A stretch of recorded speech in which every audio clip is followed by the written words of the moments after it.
Yes, we're live again. Yan. So, yes, my name is Coco. And yeah, before we start our session tonight, we'll have a quick icebreaker. Yan. Start na ba tayo sa icebreaker kaagad? Just check. Yan, tingnan namin gumagana. So, 7.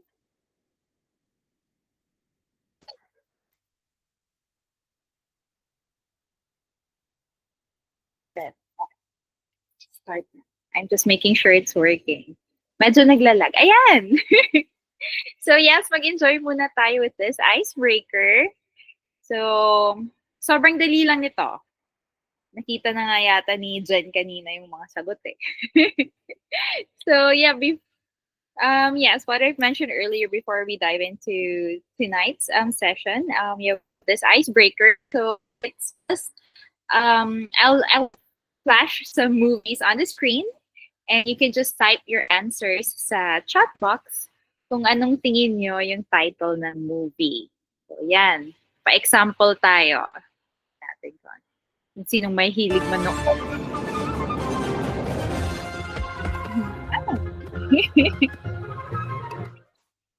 Can anyone guess what movie is that? Ayun, si Leia, game na game. Medyo delayed din yung chat sa akin. Ba't ganon?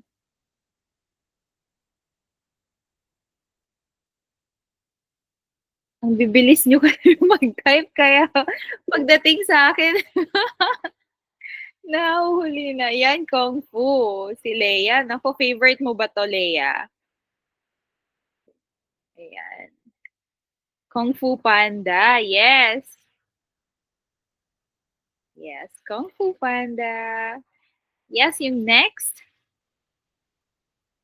Ingat ng dalawang screen. Yan, ito, madali ito. Yep. May delay. How about this? Ayan, ayan. Kung Fu Panda. Ito, ready na ba kayo sa next? He's so fluffy, I'm gonna die! You gotta let us play for it. No. Si Gru. Sabi, it's so fluffy, I'm gonna die. Naku, favorite ko to. Anong year pa ba to? Parang feeling ko 10 years ago. Ayun, si April, oh. Despicable Me. Yes, alam na alam. Despicable Me. Yes, pati si Leia. Perfect. Tama. Despicable Me. And, what's next? Hindi ko makita live eh. And, yan. Ako. Ito. Kasi ang totoo, Masi, pala ang sabihin mo. Sana ako pa rin. Ako na lang. Full movie to eh. Ako na lang ulit. Walang makakaubos. Yan, ako na lang ulit. Pwedeng ako na lang ba ulit? Gabi, hindi pa natatapos. Sumasagot na kaagad. One more chance. One more chance. Yan. Tama. Ilang beses niyo na ba napanood yung One More Chance? Parang feeling ko ilang beses. Hindi ko na mabilang kung ilang beses on my side. Let's go for the next one. One more chance. Yan. Ito. Ay, gusto ko to.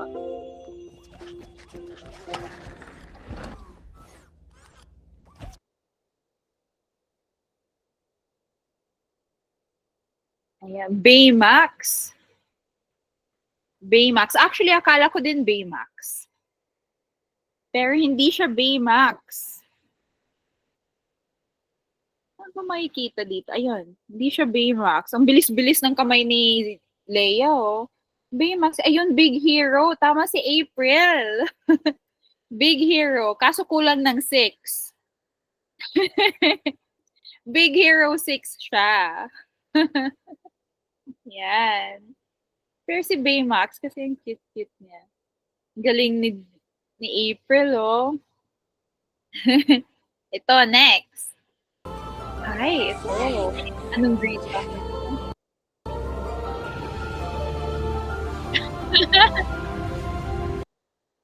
Ayun. May sagot ka agad si April. Titanic. Yan. Ayun si Zeno, lumalaban din. Near, far, wherever you are. Kinanta pa ni Leia. Yes. Titanic. Ito. Ah, Yun lang, ha lang. Yun. Ayun, si April, kahit halang yung sinabi, alam niya kaagad, Zootopia. Grabe. Yes, Zootopia. Parang perfect ni April. Ito. Fishing? No. Mumble? Don't eat yellow snow. No, that's not. Happy Feet! Yun, si Jen. Actually, hindi ko pa yata napanood to. Dapat panoorin ko nga to. Happy Feet. Yes, that's right.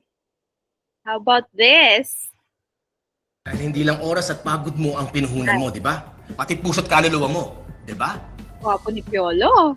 Dahil ginawa mo yun para sa isang taong iniisip mo na may tiwala at paniniwala sa'yo, di ba?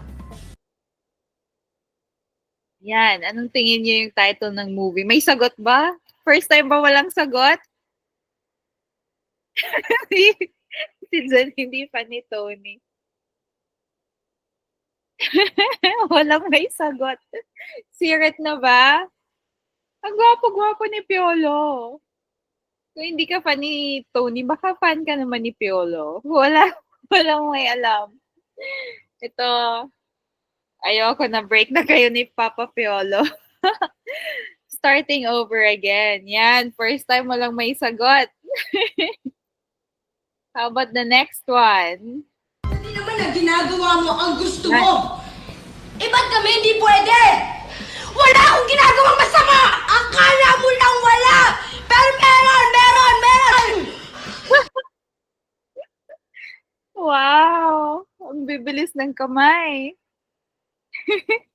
Anak, actually hindi siya anak. Akala ko din anak, pero wala dito si Claudine eh.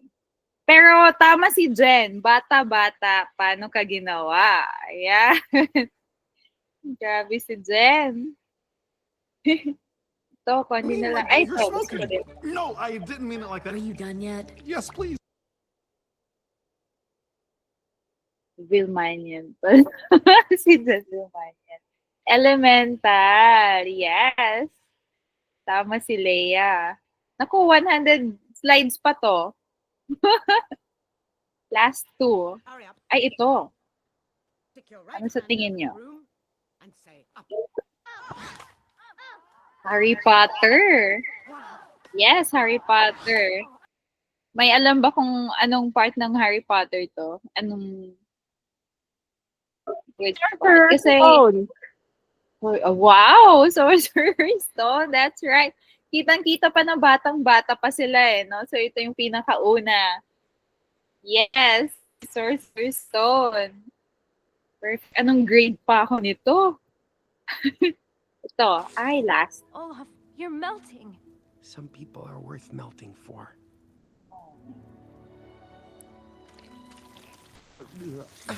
Just maybe not right Some this second. people are worth melting for.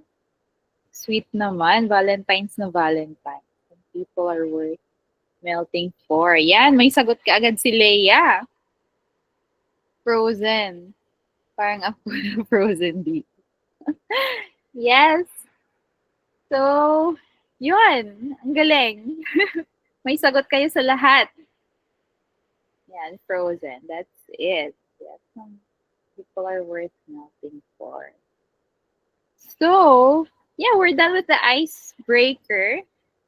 So, tonight, yes, yeah, we have a lot of, what do you call this, inspiring speakers that we have. And let me introduce to you one of the people that I really look up to. I really admire her. Beauty and brains, grabe. Let me introduce to you Jen Conde. Hi, Jen. Hello, good evening, Coco. Ayan, thank you so much for the generous introduction. Grabe, nakaka-pressure yan. So, hi guys, roll call tayo. Who are here? So, we have 10 people in the room. Of course, thank you kay Coco for the games. I think people attend for the games, no? So, yun talaga na-establish na natin. Si April, hi. Si Ava, si Gail, si Leia, Mila Ann, Annie, hello. Zuzane, ayan, hello. So, good evening, everybody. Kanina, I think we were more, baka na-disconnect lang sila. So, very interesting yung topic natin tonight kasi feeling ko super napapanahon. I'm sure a lot of you so, karamihan ng mga tao dito, women, no? So, mag-ano lang tayo. Magkaroon lang tayo ng parang survey. As women ba, do you believe na yung role ba of budgeting is within your duties sa family? Sige nga, let's see. Just type your answers dyan. So, do you agree? Is it something that falls in the tasks na assigned to women na ang budgeting ay part, no, sa atin? I don't know why, pero parang ganun yung nangyayari. In most cases, kung sino man yung breadwinner, they assign the money to the women, and the women actually make the best out of that, no? So, in a lot of traditional situations, siguro like ako, I grew up in a household na may budgeting talaga. And yes, it was assigned to my mother. Hindi ko alam kung dahil mas oriented siya sa details as per her personality o dahil math teacher siya. But I guess for every family may strengths, no? But also, I think for a lot of households ngayon, it's a role that is shared by both men and women. Actually, whether ikaw yung breadwinner or you're one of the spenders in the household, parang lahat tayo meron pa ring role dyan, no? So, when it comes to budgeting, guys, I want this to be a conversation na free for all, ha? Na, I mean, if you want to open your camera, turn on your mic, and then share, then let's go through it, okay? So, kasi the goal naman of these sessions is for us to be more aware of the challenges that we face day to day. So maybe a lot of you would be able to relate or based na rin siguro sa mga stories from families and friends. And these are the things that I think very important nowadays, no? So as a background pala, I am actually a banker before. I was a banker before, and it was a good 14-year run, 14 years in that industry. And then one day, tinopak ako, nag-resign ako. But seriously, I had my business running alongside it. So the reason why I was able to leave that work, it was because I had a business set up. Malakas lang din talaga yung loob ko because all the while, habang kumikita ako, ang goal ko was to save as much as I can para I can leave anytime I want. So, since then, yan yung bumubuhay sa akin the business. And recently, I added more into that business kasi I am cashing in on that experience sa business. So, I do also consulting for hotels in their social media because the business that I do is actually based on social media. Ayan. So, sige. For the women, mostly women na nandito, no? For every one of us in here, sige, can you just share with me, ano yung mga biggest chunk of expenses that you have in your household? Parang, is it food? Is it rent? Is it tuition ng mga bata? Yan, sige. Pwede kayo mag-type, pwede kayo mag-on ng mic. Ay, food, Leia, food. At ilan ba pinapakain mo, Leia? Tuition and food.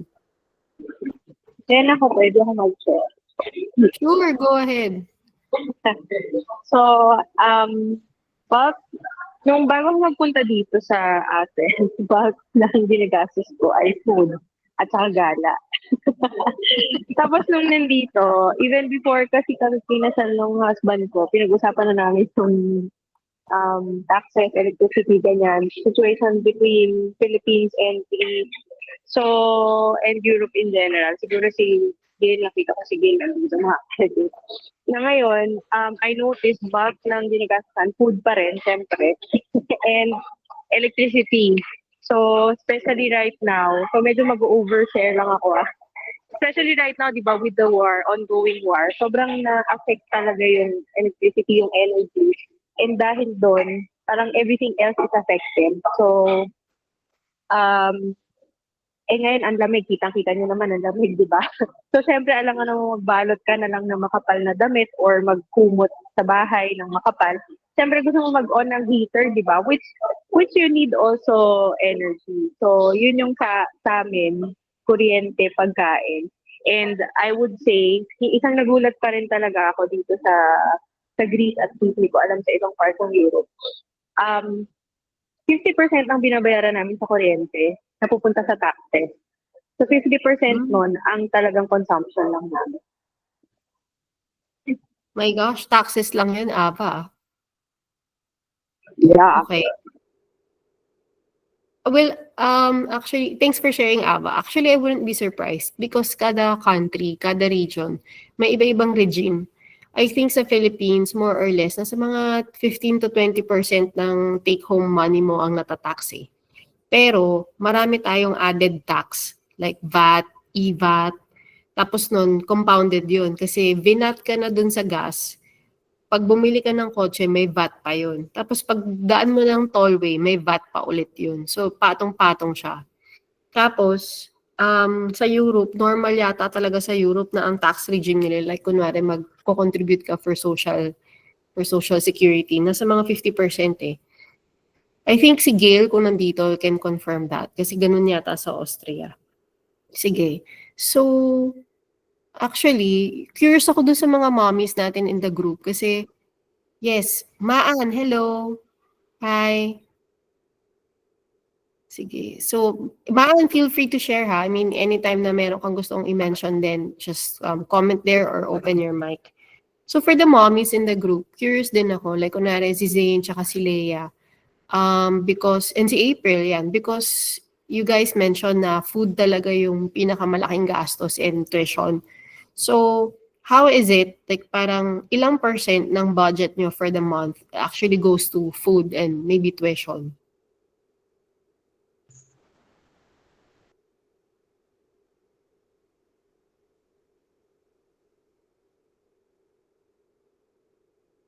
Sige, so Zane, baka you can share. Hindi ko alam yung percentage kasi may fixed amount na kami. So, yung food talaga is around 15 to 20,000. Ano na yon? May eat out na nakasama. So, minsan, ano kasi ngayon medyo mahirap na kasi meron na akong college na medyo mas magastos na sila kasi they eat out. Sa labas na ako makain, ganun. Hindi na ako nagdadala ng food unlike before or hindi na ako nagluluto. Kasi technically, they want to eat with their friends tapos bumibili na lang sa school. So, yun na, binudget ko na yun as 15 to 20,000 per month. So, may inflation na, mapapansin mo if you go to the groceries talaga, tumataas na talaga yung price. So, kasi actually, bilang HRM graduate, isa rin yun sa parang, okay din na yun yung inaral ko. Kasi alam ko na how to portion the food. Alam ko na hanggang dito lang yung kaya namin kainin ng kids ko, ganon. So, next is the tuition fee. Ang ginagawa kasi namin, ngayon, per month siya. Kasi mababa lang yung interest ng school. Tapos, meron pang tinatawag na PAYAC, which pag grade 7 ka na, if you applied for that, meron kang around 13,000 discount. So, technically, parang wala ka na rin binabayarang interest kasi na-discount na siya from that application. For 4 years yun eh. Actually, hanggang grade 12 na siya ngayon. So, yun yung ginagawa namin. Para monthly, alam ko na kung magkano talaga yung matatanggal dun sa pinapadala ni husband. Yun na siya. Yun siya for me. Apart, yun talaga, yung food talaga. Kasi yung tuition naman, alam mo na for the whole year. Mhm. Alam mo na kung magkano yung gagastusin. So, yung food na lang talaga. Kaya minsan, di ba, parang mag-eat out ba or hindi? Yeah. Yung ganon. Kasi, syempre, minsan, magsasamgyup ba or hindi? Yung, minsan, pag nag-crave ka, di ba? So, siguro thankful na rin ako na may business on the side. Para, kunwari, gusto ng samgyup, tapos hindi naman siya kasali dun sa budget. So, nag-add on ako ng something na pwede namin on top of the budget. Pwede rin kami kumain ng samgyup, ganyan, or ano pa, hot pot. Yan. Mahirap kasi pag naglambing no? Tapos nun, wala Oo, kang tapos ilalabas. Oo, medyo mahirap. Pero probably, siguro natutunan ko din to really share yung totoo sa kids. Na, kasi minsan pwede mong i-deny na budgeted, di ba? Kasi nahihiya ka, hindi mo mabigay. Parang at the back of your mind, ay hindi ko nabibigay ito sa kids. Pero kailangan malaman din nila yung totoo Para in the future, alam nila na mahirap pala talaga kitain yung pera. Parang ang hirap kitain ng pera, hindi lang siya dumarating. So, yun, pinaparealize namin sa kanila na hindi pwedeng pag hiningi nyo, ito agad. Kailangan nyo paghirapan. Ang galing ng mindset na yun kasi a lot of parents would probably feel guilt towards that. And yung iba naman, in denial nga as you said. So, I mean, iba-iba talaga din ang approach depending kung anong klaseng household yung kinalakan natin. So, Yes, totoo yan. but in the end, diba, ultimately, makikita mo rin how the kids would appreciate it. So si Leia, ang sabi niya dito, 13K, kunwari, example lang daw. So 8K or 2K 2K a week for the food. 2K na electricity. Mahal yung tubig niyo 1K. Internet, 1K. Contingency fund, 1K. Pero ang bilis maubos nito yung 1K na contingency fund. 2K na electricity, pwede. Kung talagang matipid ka, tapos share kayo sa gamit. Yeah. Kasi ako, when I lived alone, ang kuryente ko, 1K plus Depende pa kung summer. Yeah, so sige. For those naman who are single, sige. Ano naman yung mga biggest, bukod sa food, meron pa ba kayong ibang things that you work for? Like, maybe you're interested in saving or like acquiring assets or properties, ganon. Anybody who wants to share? Maybe you, Coco? Hello. Yeah. Hi. It's me again. Yun. For me, ano ba? Lakwachera ako So I think fuel is also one. Aside sa food, ang sarap kasi din kumain diba? Pero yung diba? And yun, fuel, lalo na hindi natin alam, paiba-iba din yung price ng fuel ngayon. And with the car, kailangan magtabi ka din on the side. Kasi if you have a car, there's a lot of things na kailangan mong bayaran You have to pay for insurance, you have to pay for, like few days ago, nagasgasan yung sasakyan. So, ang daming nagkaka-road rage if you don't keep, parang kung wala kang pera with you. So, buti naman yung sa akin, wala naman ibang na tamaan. I mean, ako lang naman yung nagasgasan, so I don't mind with it. So, yun, that's unexpected repairs na rin. Pero, kung may alam ka ng paghuhugutan ng pera, it gives you peace of mind. So, yun. I think that's one. And I also say for travel, because I love visiting my family. So, I have my family sa province. So, I fly to our province or I also visit my sister in the US. So, kailangan prepared din ako pag nagtra-travel ako overseas with that. So, yun yung mga prepare ko. Tinatabi ko on my monthly savings. Coco, easily ba? Like, kung nalipunta ka ng US, kasya pa ba yung mga 100,000? kulang na, no? Pamasahe pa lang. Depende. Ilang araw ka ba sa US? Oo, Um, diba? tira. Like for me, I'm lucky enough na nandun yung sister ko, nandun yung auntie ko, may mga relatives ako doon, may mga friends ako doon who tours me around. So free na yun. Free na yung gala ko. 'Di ba? Like yung mga friends ko, sila pa yung na nagugulat ako, pinipick up nila ako sa bahay and nagtutour kami sa Lake Tahoe, everything provided. Nagugulat na lang ako.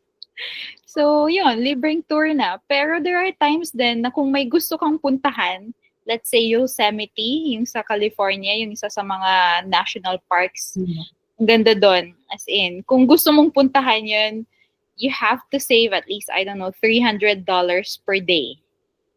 Wala pang accommodation nun. Okay, I see. O, di ba? $300 is easily mga, 18,000 dito. Maybe more. Yeah. So, actually, the reason why I'm asking these things is because at the end of the day, ang question ko for all of you guys is that, how is the savings part? Kasi madali mag-isip, no? Kung saan napupunta yung gastos, kung ano yung pinagkakagastosan natin. But siguro survey, like, who here wants to be able to save more this 2025? Yeah. So, it's either nakakapag-save ka na or you want to increase. Yan, yung mga savings natin, no? Kasi the thing is, when it comes to inflation, parang I'm not sure if you've heard about it, but if it's the first time that you're hearing about inflation, it's basically the cost of goods, no? Na parang kung ano yung afford mo before, is it still the same as now? So kung babalikan ko yung mga gastos nyo na minention nyo for travel, for gas, or for food, or tuition, di ba? Natatandaan nyo ba kung magkano yung tuition fee nyo nung kayo'y nag-aaral? Sige, Zay, magkano ang tuition fee ngayon ng kids? Sige. Magkano ang tuition? 30,000 per year. Magkano? 30,000 per year. Si Reese, yung bunso Ang mo. series ngayon, 120. Oh my God. Gosh. 120. Ano siyang grade? Grade 8. Grade 8 Mura pala. pa yun. Mura pa yun for a private school. O, kita nyo? Tanong nyo ako kung magkano na sa Xavier. O, magkano? Or even na sa Assumption. Assumption pa lang nasa 190 na to 220 eh. Oh my God. But we know naman kasi, di ba, pagdating sa schools, it's not just really the education you're paying for, it's the connections eh. Yes. How I wish na I had that when I was growing up. Kasi ako, as a student, scholar ako eh, dahil yung mama ko faculty. And then when I went to college, scholar din ako because I applied for scholarship. Pero ang tuition around that time was 4,000 pesos. Tapos yung scholarship ko, bibigyan ako ng 6,000. Yung sukli ko, 2K. But, I mean, ano yung 2K ngayon? O, tamo, sabi doon sa example ni Leia, 2K electricity lang, di ba? But, ang laki ng difference, right? So, when you think about it, inflation is just like that. Parang the things that you were able to afford before, like, kunyari, gas. Anong pinakamurang gas ang inabutan mo, Coco? Good question. I think nung pandemic, 50. Yun lang yung alam ko. Oo. 50. Kasi ako as a child, ang naalala kong diesel, 8 pesos.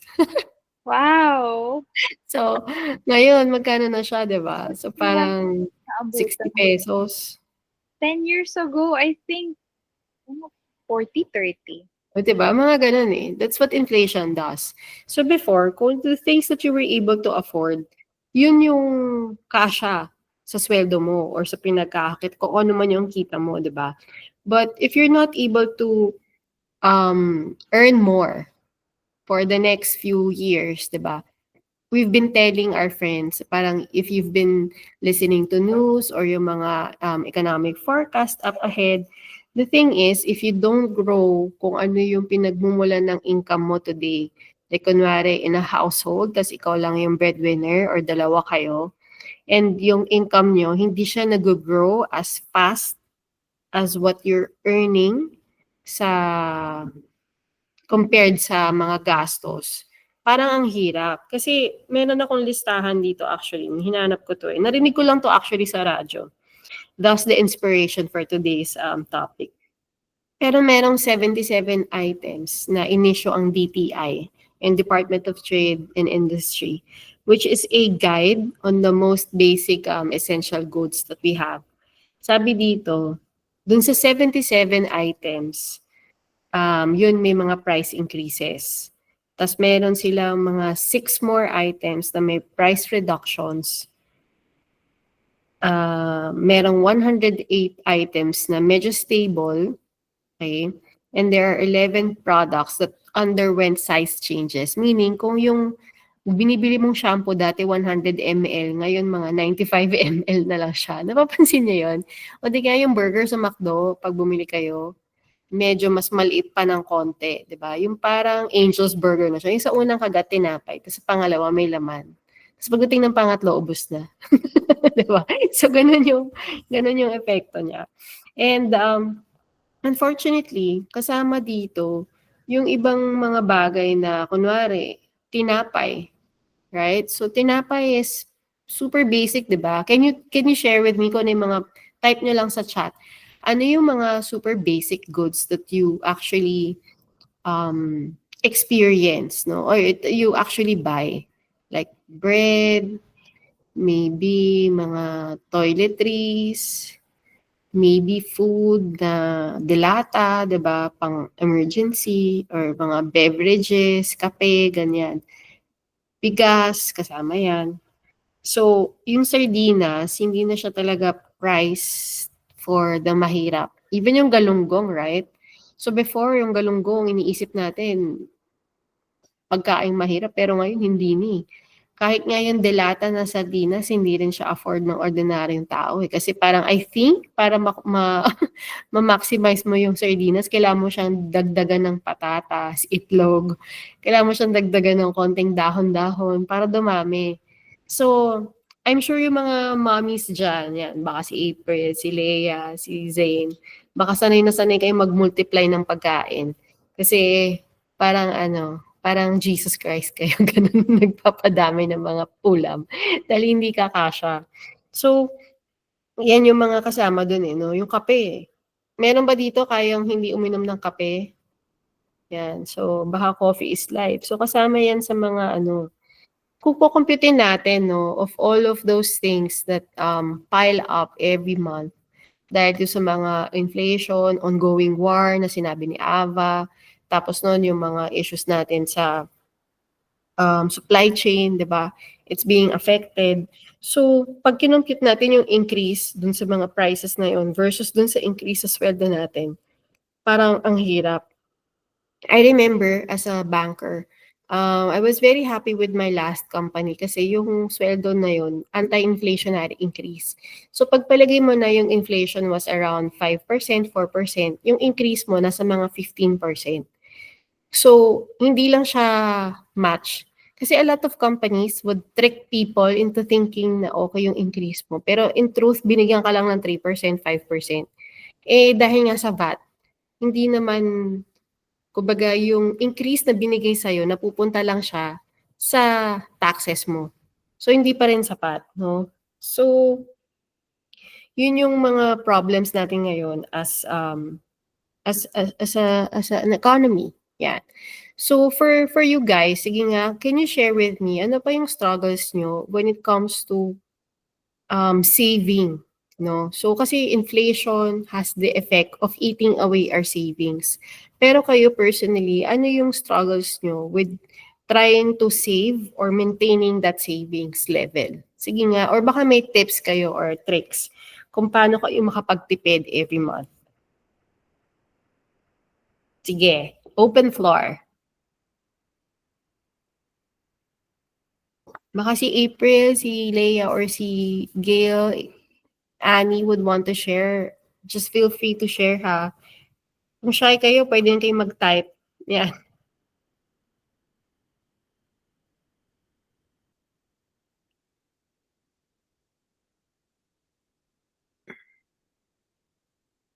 Zane, Coco. Ano yung mga things that you do to save? Sige nga, sample ano ako, bilang isang mommy at isang single person, Coco, how do you enjoy life? Ayan, si Gail. Hi, Gail! Hi! Anong oras dyan? 1:30 afternoon. Oh, buti nasa bahay ka. Sick leave. Yeah, sick leave pa rin. Oh. Share ko lang, gusto ko yung topic mo. Pero siguro idea ko ang sa mag-save. Actually, yung mindset ko nagka-problema ako sa pagsisave kasi dumating ako sa point na parang yung sinisave ko mostly or more often pala is napupunta sa, hindi para sa akin, parang may emergency, tapos nabibigay ko yung pera or may family na kailangan yung pera. So parang dumating ako sa point na ayoko na masyado mag-save. may naging ganong time.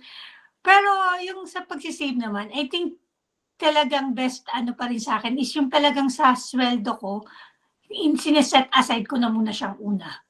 Parang siya yung una kong tinatanggal. So pag natanggal ko na yung savings na gusto kong amount, talaga yun. Hindi ko yun nagagalaw. As in, hindi ko siya nagagalaw. Unless lang sinabi ko na, okay, yung sinave kong yun is for my vacation. Like, kanina naririnig ko din na yung kung saan mas nagagastos talaga yung pera. Siguro ako kasi sa food, sobrang malakas akong kumain. So parang, yun yung ko. Pero and savings kasi for me din talaga is, pag hindi ko siya inuna, tas inayaan ko lang siya sa bank, kasi yung sa amin is yung sweldo mo na, tapos punta ka lang sa pera, at hindi ko siya sineperate. Although, magaling ako mag-compute ng mga monthly expenses ko, dinedire-diretso ko na lang na ubusin kasi alam ko namang, parang dinedire-diretso ko na lang gastusin kasi, okay, nakuha ko na yung savings ko eh. So, kaya kailangan talaga i-set aside ko. So, para sa akin yun yung importante. Na nakaseparate din siya kesa dun sa monthly na bank account mo or parang ganun. Yun lang. Oh, thank you, Gail. For everybody, background lang about Gail. Si Gail is is an assistant sa isang nursing home facility. Tama ba, Gail? Yes. Oo, and she's based in Austria, which is somewhere in Europe. And so, medyo kakaiba yung pay scale ni Gail compared sa normal Filipino. At yung mga travel ni Gail, bongga din. Tipong mga Cappadocia, ganyan. Or Greece, ganon, sunod-sunod. So, gano'n siya mag-travel. But, I do understand yung feeling na like kunwari, nag-save ka, tapos nakaka-dishearten na napupunta siya sa ibang gastos na hindi naman yun yung gusto mo. Pero, I think, Gail, it's because sobrang bait mo. As a sister, as an ate, as a friend, yan. Pag kailangan may umutang, sige lang unang naiisip. Yun ang pitfall, no? Pag alam nila masinop ka sa pera, parang ikaw yung paborito nilang puntahan. Pero palagay ko, Gail, mas happy ka na ikaw yung pinupuntahan kesa ikaw yung humihingi.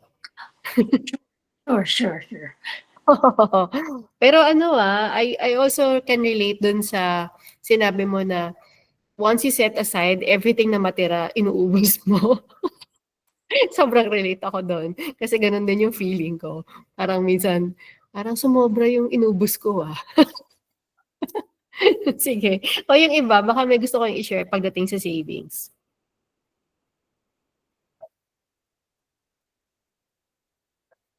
Go. Huwag mahiya.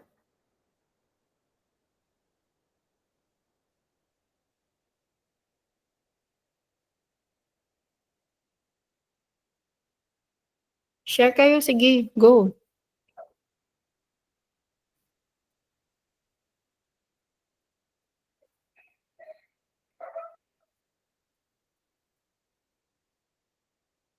Si Leia or si April or si Annie. Actually, walang pilitan. So, kung sino man ang may gusto mag-share, okay lang. Ano yung ginagawa nyo? Siguro to add depth to the question, no? Ano yung usual solutions nyo para mag-close yung gap between the between the expenses versus what comes in to your bank account. Given that prices are rising, expenses are increasing, 'di ba? What are the things that you do? Saving money is one. Parang saving money for future use is one way. Pero for the others, baka meron pa kayong ibang alam na pagdating sa pagtitipid or pagdagdag ng income, ano yung ginagawa niyo? Or pag-control ng gastos, ganyan.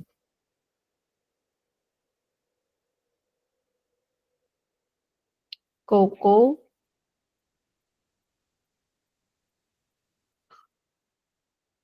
Yes, ayun, minessage ko.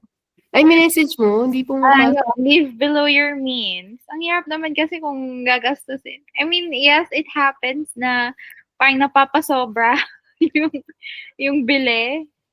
Pero, yun, I see to it na I watch my spending. Kasi lalo na pag lumalabas ka, ang dami mong nakikita eh. Pero, yeah, sige, go. go ahead. Yun. Increase income, yes, that's one. Pero yung isang simple thing lang din, I mean, less eat out. I mean, I prefer less eat out. Tapos, lately, hindi na din ako masyadong, I want to be healthy din. So, ayoko ng any other drinks than water.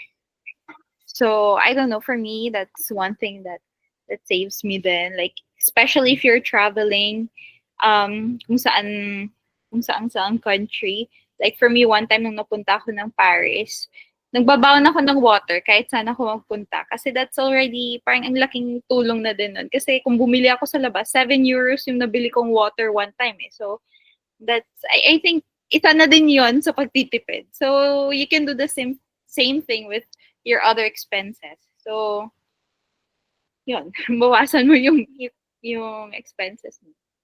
It sounds simple, no? Pero it's very true, right? I mean, any way that you can save money, you would take it. Like, parang for some people, bilib ako doon sa mga tao that they actually find ways to save. Kasi I think there are also other people na they prefer the comfort rather than save. Like, the mere fact that you would add or would bring water wherever you go, kasi hoda kung mapigat siya, eventually nauubos mo din naman, right? So, parang I think that's really a wise tip. Okay, thanks, Coco. How about you, Zane? Eto parang based na siya sa parang 20 years of marriage. Hinayaan ko na siya yung mag-save na. Parang based dun sa topic natin last week, di ba? So, hinayaan ko na siya na yung mag-save, tapos yung pinapadala na lang talaga niya yung sakto dun sa gagastusin namin, sa tuition, sa binabayarang insurance, ganyan. Tapos, yung extra income ko sa Nu Skin, yun na lang yung talagang para sa akin or para sa kids. Ganon. Ang kwento naman niya, kasi chef siya sa New Zealand, di ba? So, ngayon, hindi kasi ako nag-work, no? So, ang base sa, ewan ko dyan, parang for this, parang bigyan mo ako ng, kasi sa kanya naman, parang ngayon, happy siya. Kasi may add-on hours siya. So, syempre, pag may add-on hours ka, parang hindi siya OTY. Tataas yung sweldo niya, ganyan. Yeah. Pero, technically, pagod siya. Yun. Parang masaya ka kasi after a week or 2 weeks, ang laki. Pag nakita mo, wow, ang laki. Pero at the end of the day, yun naman yung kapalit. Pagod talaga. Lalo na nasa hospitality industry talaga siya, di ba? Back of the house. So talagang iba yung pagod ng kamay tsaka ng paa, di ba? Pero yun naman, happy siya kapag nakita niya. Pero at the end of the day, nakapagod pala ako. So, yun naman yung kanya, no? Parang iba talaga having a job or having, well, pag may business ka naman, nagtatrabaho ka rin naman eh. Alam mo yun. Pero, yun din minsan yung iniisip ko. Kaya, I'm happy na may plan B talaga kami, no? Kasi, hindi naman din talaga forever na, alam mo yung syempre, hindi man bumabata. But Mhm. yun nga, apart from the topic naman is yun nga, hinayaan ko talaga siya mag-save kasi doon siya magaling. Mhm. Mhm. So, Kasi mas yun. detailed yung personality ni Oo, Renz. yes. So, alam niya. Tsaka ano siya, alam mo yung magastos din siya, pero alam niya hanggang saan. Okay. Hanggang saan yung gagastusin niya. Kasi nga, parang ito lang din yung budget niya for himself for this month. So, Mhm. hanggang dun lang din. Yung Yeah. alam niya, ang galing nga actually. Ano, Sana all. I think kanya-kanyang strength yan eh. Ako ngayon ko lang din nalalaman, kunwari like si Gail pala detailed sa expenses niya. Hindi ko alam yun ah. Parang I'm finding out, kaya pala sobrang garbo ni Gail. I mean, I think talaga ang garbo ng lifestyle niya. Kasi it's one thing na you're based in Europe, another thing na you have work, tapos may business ka pa, tapos nagta-travel ka pa. I think that's really a lifestyle. Pero I agree with you, Zane, na at the end of the day, parang pwede mong i-maximize yung youth mo, so to speak, na magtrabaho ka ng sobrang kayod kalabaw. Pero, possible din naman kasi na at the end of it, like pagpagod na yung katawan mo, ako, I'm 42, so nararamdaman ko yung pagod. Ma-traffic lang ako, napapagod na ako eh. So, I guess, ano mo yun, kanya-kanyang design yung katawan natin. For some people, they can tolerate it. Ang question na lang is hanggang kailan. Yeah. Yes. So, actually, hindi ko pala nakikita, nagme-message pala kayo dito sa chat box. Akala ko walang pumapasok. So, akala ko lang pala mag-scroll. Basahin ko yung mga sinabi nila. So, sabi ni Leia, increase income via sales, benta, side hustles, new skin, yes. Gusto ko rin yung sinabi ni Coco na live below means and then increase the income. Kasi at the end of the day, kahit gaano kalaki sweldo mo, kung sobrang laki din ang gastos mo, 'di ba? At saka, hindi siya sa pagtitipid per se, na parang, kunwari natipid mo yung, may maling pagtitipid, alam niyo yun? Gets niyo ba yung konsepto ng maling pagtitipid? Yung bumili ka ng cheap, pero madaling masira. Like kunwari, bumili ka ng, example lang, gulong. Maraming, I don't know what ito yung naisip mong example. But, meron kasi mga second-hand na gulong na binibili ng ibang tao. Ang delikado doon, pag pumutok yung gulong na yun, kasi nga second-hand na siya. So, yung gastos mo, kung na-hospital ka, naka-damage ka na ibang property, tapos bibili ka na naman ulit ng gulong, yun yung pinakamahirap. So, yeah. Gusto ko rin yung buy in bulk, tsaka wholesale, yes. Minsan, you just have to spend a little more for products, pero mas mahaba yung buhay niya. Yun yung gusto ko dun sa ginagamit nating skincare. Ako, favorite ko yun. Parang mas mabilis siyang, kumbaga, mas mahaba yung buhay niya compared sa iba. Yeah. So, I think a lot of people, hindi lang business but maybe some people are also into rentals. Kasi personally, I am into rentals. Hindi naman madami, 2 lang naman. Tapos mahirap doon. Mahirap doon. Yung mga panahon na bakante ka. Like, meron akong condo, meron akong bahay, pinapaupahan ko. Yung condo, more times siyang empty kesa may tenant. So, yung inaasahan mong income wala. Tapos, ano yun? Dito pa sa Pilipinas, may oversupply ng condo.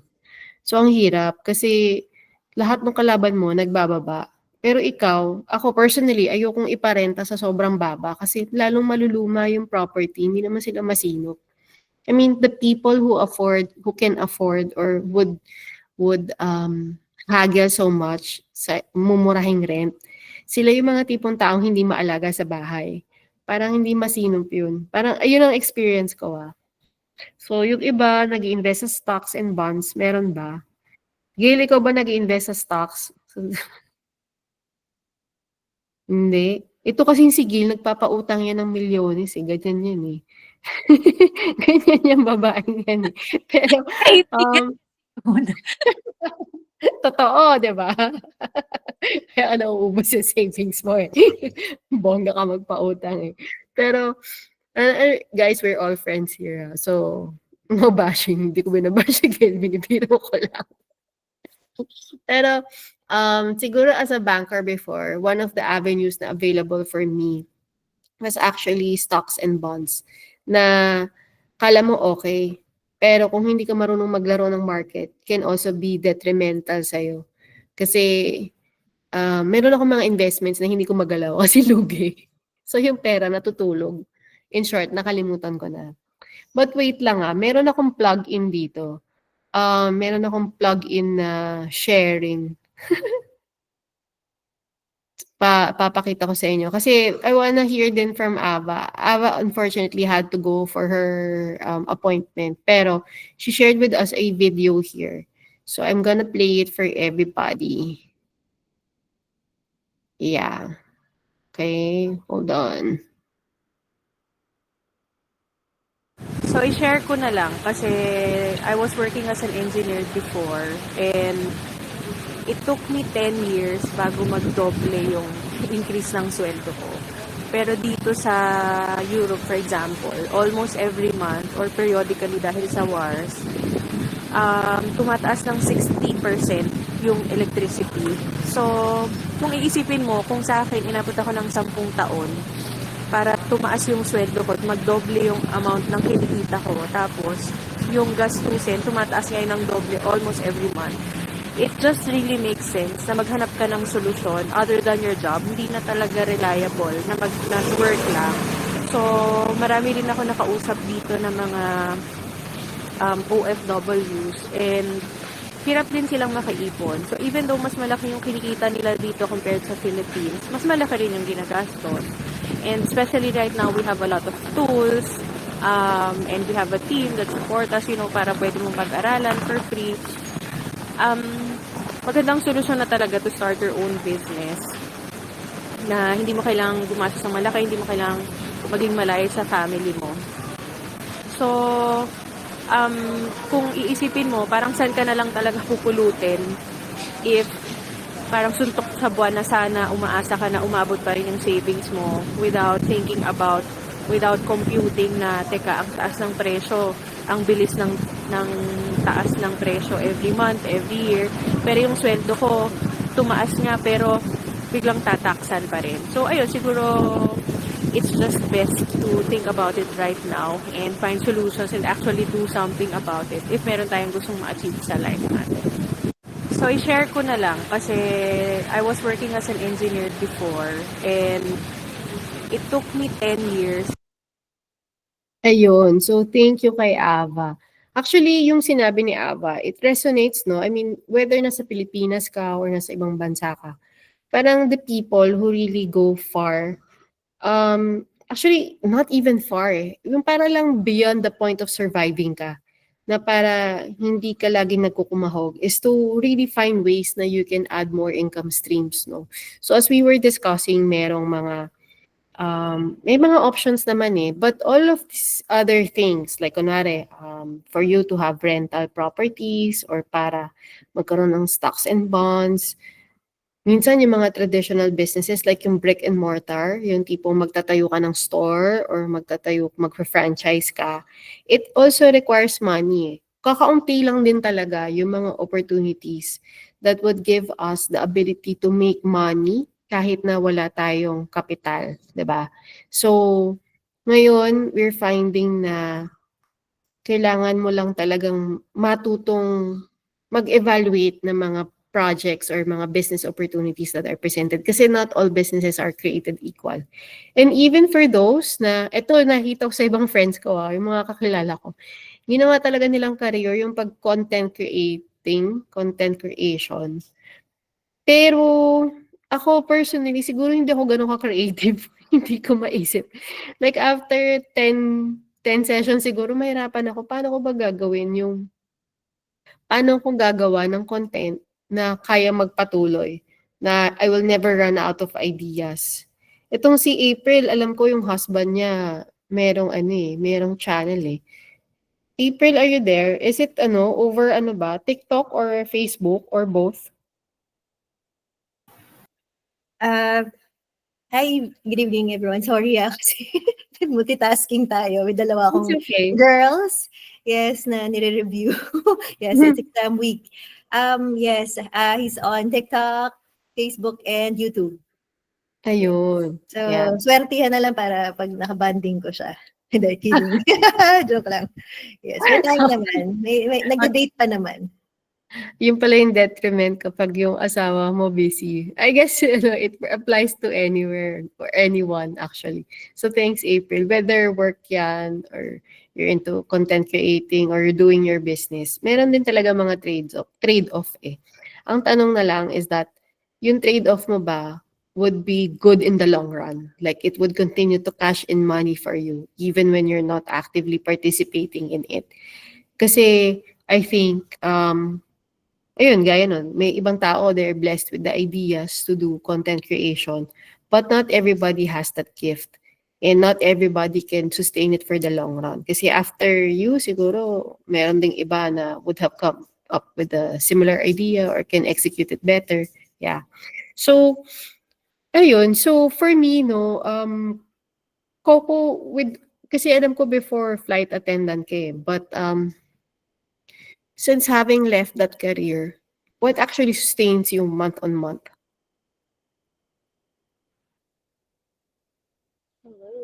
Yes, month to month, I'm grateful kasi I'm doing the business, and what's good is that it's a legacy business. So kahit yung nakabuild kasi ng business on my end was my husband when he was still around. Pero kahit wala na siya, I'm able to continue the business. So I'm still earning comfortably. So my husband was sick for like 5 years. So kahit nag-step back siya from the business, continuous pa rin yung earnings until now. So it's been almost around 8 years na, and it's continuously earning. So ang saya lang na you can earn. I mean, you can have that kind of business. I don't see it from any other kind of business. Kaya yun. Galing actually. I mean, I guess that I need to phrase this carefully. The way that your husband built a business was really incredible in such a way that he made sure you will be taken care of.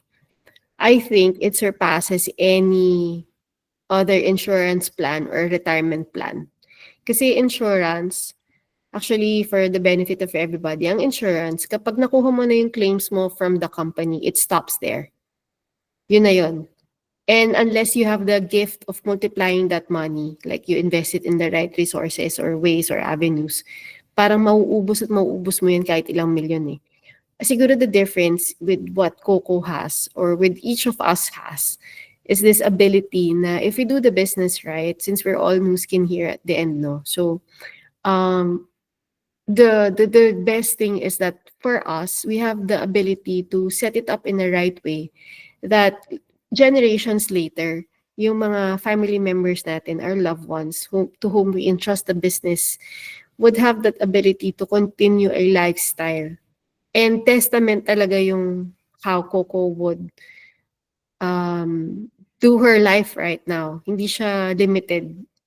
Parang ganun eh. She has the time, she has the money, she has the freedom, she has her youth. And this is something na we all want to focus on. So, I guess for everybody, for anybody who's watching this video and you're wondering what we're doing, it's really it's a sharing of ideas, no?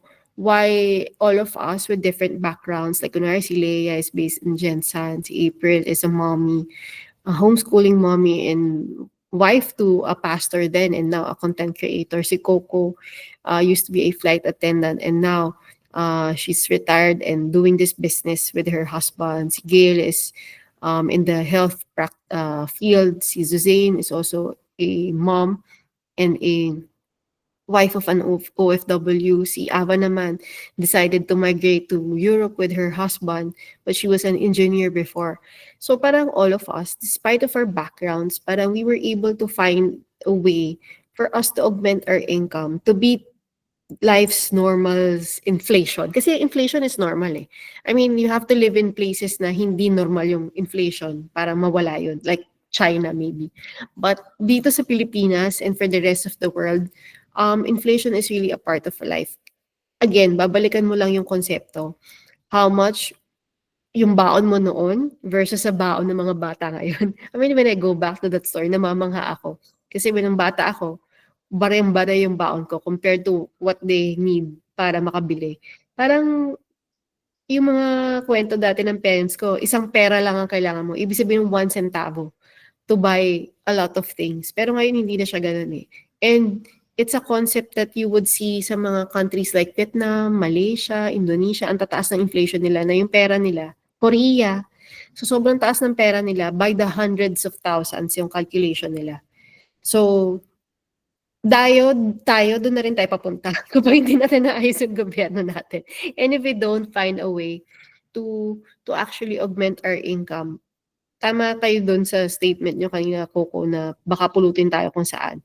So, I think, for the most part, ang personal economy natin is really based on our personal efforts. And kahit sino pang ilagay mong presidente dyan or government regime, if you don't manage your finances well, and if you don't try to understand what you're doing with your money or where you're putting it into, or how you're saving, or how you're increasing your income while you still can, yun ang magdedetermine ng future mo.